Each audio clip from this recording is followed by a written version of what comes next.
What's up guys? My name is Gowdy and I want to talk to you about Palantir, who got absolutely curb stomped in the market today. It was kind of disgusting, but it was after they released their earnings yesterday morning, and it didn't go so well with the public.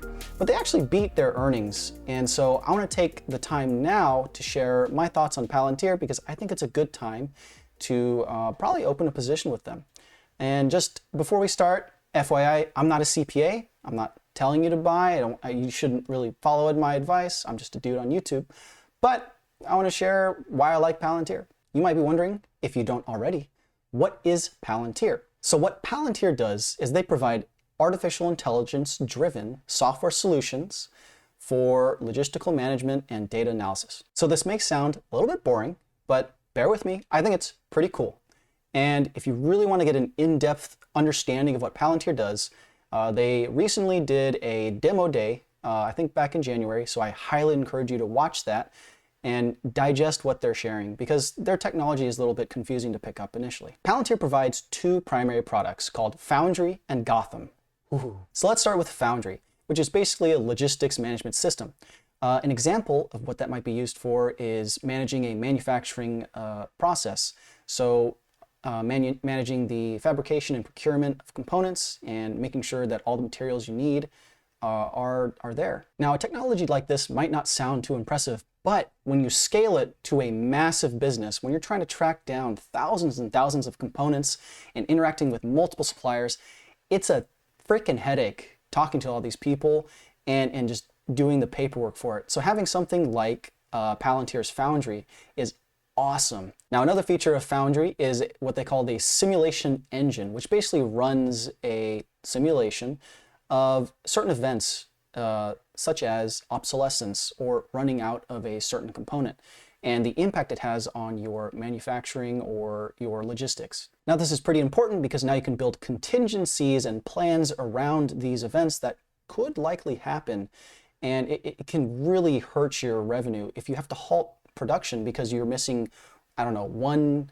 adhesive or one component. Now, something that could be big brain is that Palantir could use Foundry to help with the rollout of robotaxis.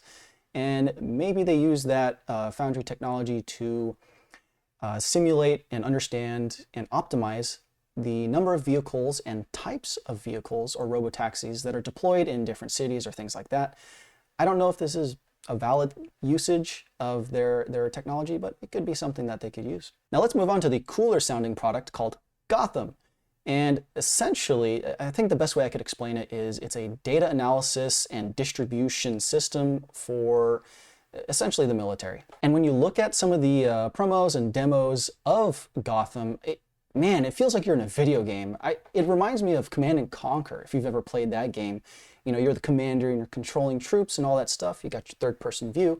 It really feels like that. And really, its current most used application is in the military, specifically with the Army, where they are providing information to commanders and warfighters on the field to give them better understanding of the tactical environment and help them make better decisions. I think the ultimate goal with Gotham, specifically for the Army use, is to help complete missions efficiently, save warfighters' lives, and hopefully reduce collateral damage. And they're planning to be rolled out with the FDA, but maybe they could expand to like the FBI or something. So let's go back to the earnings that Palantir released early morning on February 16th.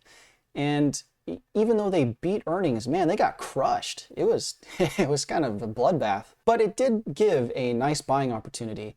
Especially when they were really, really peaking not too long ago at like 45 bucks. And we might see another drop in Palantir's stock, depending on how the market reacts, when on February 19th, this Friday, when Palantir's stock lockup expires. So keep your eyes out this week, especially Friday, for possible buying opportunities. Now, regarding the future outlook for this company, I really like the products that they have, Foundry and Gotham, and I think they have a lot of room to grow. I especially want to see their commercial side revenue grow a lot more than it has.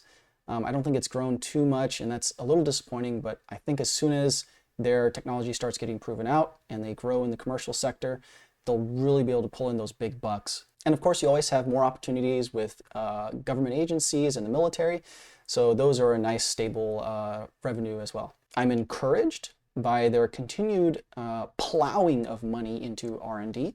That's really good because it's telling me that they're still wanting to develop their platform and invest more money into themselves. And the last bit of encouraging news is that Cathie Wood has bought a lot of Palantir stock. Now, it's not to say that we should blindly follow Cathie Wood and her investments, but it is encouraging to see someone that's way smarter than me looking at some of the companies that I'm looking at. All right, so keep your eyes peeled for those buying opportunities coming up soon, and I hope you enjoyed the video. If you liked it, leave a like, comment, and subscribe, and I'll see you later.